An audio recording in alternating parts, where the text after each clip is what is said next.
TTV Dhanakaran is giving a live interview to India Today. Listen in to what he has to say.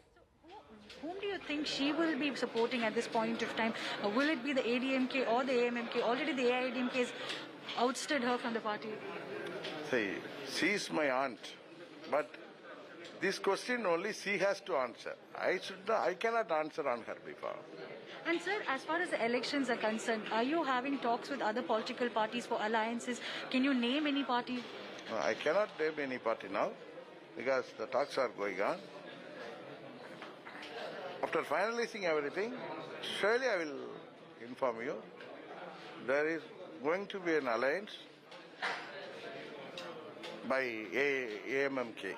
Amma Makkal Munneta Kalagam will form a very good alliance and we will win in the election and we will form Amma's real government. So we're seeing that actor turned politician Kamal Hassan is putting out a third front is what he had said. How do you think about that? Do you think the AMMK will be approaching them at this point of time? No, our AMMK front will be the first front. So why should I talk about his front? And Sir, Karti Chidambaram, the senior Congress leader, has said that the AMMK and the senior leaders of the party are being arm twisted and are being forced to join hands with the AIADMK. No. Mr. Kartik Chidambaram has given that statement, even I saw on the channels, but it is based on the false information. It is not correct. I want to tell him through you, but it is a false statement. Nobody is threatening us or arm twisting us. There was no such incident at all. Nobody approached me also. So today we're seeing that the CM, Deputy CM, everybody are going and campaigning in RK Nagar, which is your constituency. And this is seen as, a way to come back at you to say that they have a majority there. I don't know why the Chief Minister is going to my constituency. Maybe he may want to contest from there against me. That may be the reason. That was it. And so finally, sir, we're seeing that the AIADMK, the AMMK, all of you are going to contest this election without former Chief Minister J. Jayalalitha in the front. And at this juncture, by having the AIADMK in different factions of a sort, don't you feel that the DMK has a better edge? No, not like that. Even the same question media raised when I contested in RK Nagar. But it is all in the hands of people of Tamil Nadu. I think that they will vote for us, AMMK, in order to form Amma's government. Surely they will vote for AMMK. Thank you, sir. Thanks a lot for talking to us. That was TTV Dhanakaran, the senior leader of AMMK, saying that they're very hopeful that Amma supporters will be voting for AMMK. With camera person Daniel from Chennai, this is Akshay Nag for India Today. All right, this is getting very interesting now as to AMMK forging that particular alliance that TTV Dhanakaran spoke about, but he did not mention the party with whom this alliance is going to be forged with. It's going to be an interesting turn of events as and when they do. That is AMMK chief TTV Dhanakaran says he cannot speak on behalf of Chinnamma, but he can speak what his plans are. He said AMMK will be forging an alliance, but the alliance partner was not mentioned. The ousted AIADMK leader, Shashikala, paid tribute to her late aide and former Tamil Nadu Chief Minister J. Jayalalitha. Although Chinnamma's celebrations were muted in comparison to AIADMK that held gala celebration party headquarters, Shashikala, along with her nephew and AMMK chief, garlanded Jayalalitha's portrait at her own residence. Shashikala also met supporters at her home and distributed sweets on birth anniversary of her late mentor and companion. Shashikala did not reveal her future plans, but appealed to the cadres of Jayalalitha to work towards election. Meanwhile, TTV Dhanakaran also said that they must unite against the common enemy, DMK, without revealing if he's alluding to EPS-OPS camp. உண்மையான உடன்பிறப்புகள் ஒன்றாக இணைந்து தமிழக சட்டமன்ற தேர்தலில் நம்முடைய இலக்கு புரட்சித் தலைவி நமக்கு சொல்லிவிட்டு சென்ற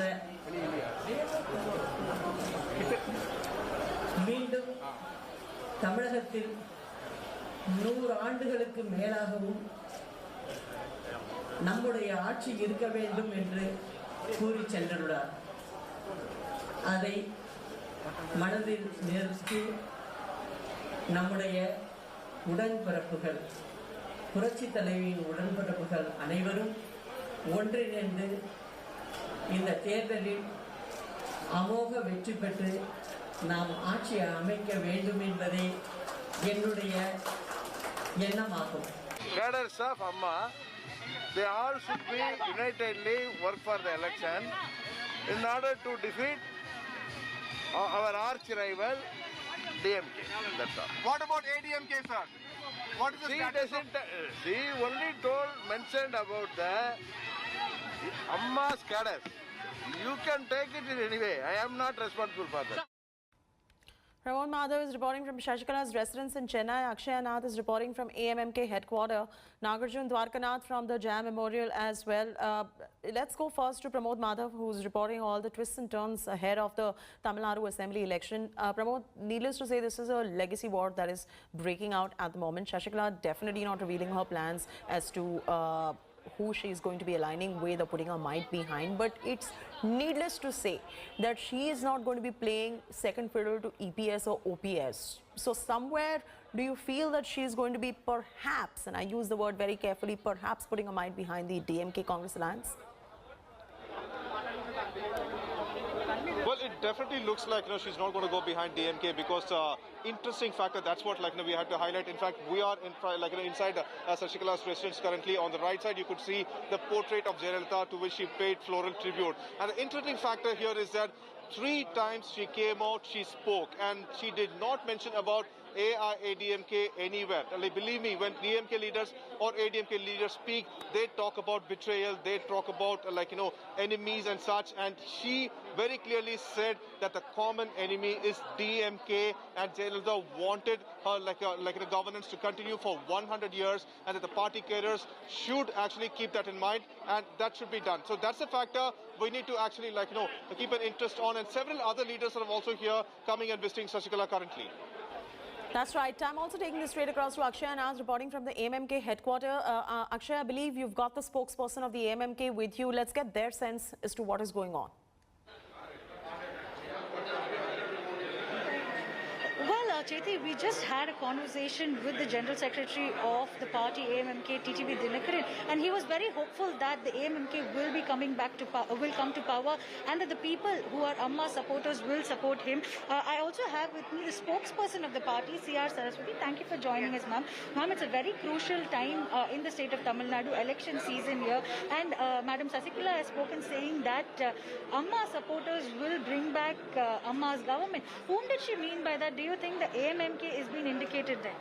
AMMK and even people from ADMK. Because what I'm telling today is, everybody knows, I do not repeat the history again. Before 4 years, what happened in Tamil Nadu after Amma's demise, how this government has been formed, how Mr. Edapadi became a chief, everybody knows. No need to repeat it again. But at the same time, they must have a loyalty.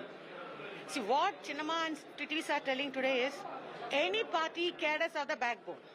If cadres thinks and they are strong in the party, you all remember in 96, Amma had a very big downfall. She lost in the election.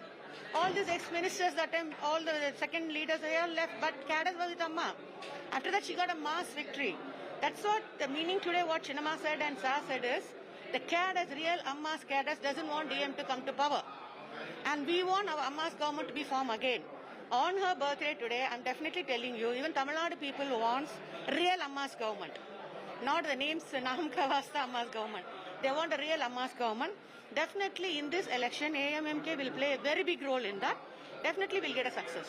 Well, Chethi, the AMMK is very hopeful that Amma's government will come to power, but they're very, dicey when they're talking about who really do Amma's supporters really support. And also, we need to interestingly watch here, Chethi, both the AMMK and AIADMK is trying to take legacy of Jayalalitha, and they're also working across the state of Tamil Nadu in various kind of celebration at AIADMK headquarters, where I was earlier today also. We've seen massive celebration, cake cutting, Annadhanam and whatnot. And here again at the AMMK headquarters, a similar picture is being portrayed, and one thing is very clear. While both the political parties are stating that they will not be joining hands, it seems like they are not opposing one another directly, and they're still having their target of, whom their target is, that is the DMK. So what will happen next is something that we'll have to wait and watch, and also this alliance. It's a wait and watch for now. Nobody can jump to any kind of conclusions, because on one side it looks like there could be a reunion between Shashikala and Palaniswamy. On the other side, one would only imagine that she'd not like to play second fiddle to OPS and EPS as well. It's a wait and watch. No official word that is coming in from Chinnamma as yet. So we'll wait and watch and keep updating you with all these developments. Questions arising on Shashikala's political journey so far. How has Chinnamma's political journey fared? I'm going to throw straight across to my colleague Akshita to walk us through it. Akshita? Let's recap for you VK Shashikala's tumultuous political journey so far. She is seen always as the closest confidant of former Chief Minister Jayalalitha, so much so that she even stayed with Jayalalitha. She moved to her home in the late 1980s. She wielded huge influence within the AIADMK and the state government. Despite not being in active politics, Shashikala was always seen as someone who played a big role behind the scenes and was a leader even when Jayalalitha was the Chief Minister, was the head of the AIADMK. But after Jayalalitha's demise is when she rose to prominence. Soon after, she was appointed as the General Secretary of the AIADMK in December 2016. A few months later, however, what came as a huge blow to her political career was that she was convicted by the Supreme Court in the disproportionate assets case and sentenced to 4 years of imprisonment in 2017. What that meant is, of course, that she can no longer contest politics for 10 years. So she's been barred from contesting now for 10 years. She was removed as the General Secretary of the AIADMK in September 2017 after EPS and OPS, two rebelling factions of the AIADMK, came together and said they don't want anything to do with the Manargudi family. After that, what we've seen is that now in January, she was released from jail, came back, and with a huge show of strength, made her intentions very, very clear of returning in the AIADMK fold. Hello everyone, this is Rahul Kamal here. Hope you enjoyed this video. For the latest news and analysis, like and subscribe the India Today YouTube channel, and don't forget to press the bell icon to stay updated.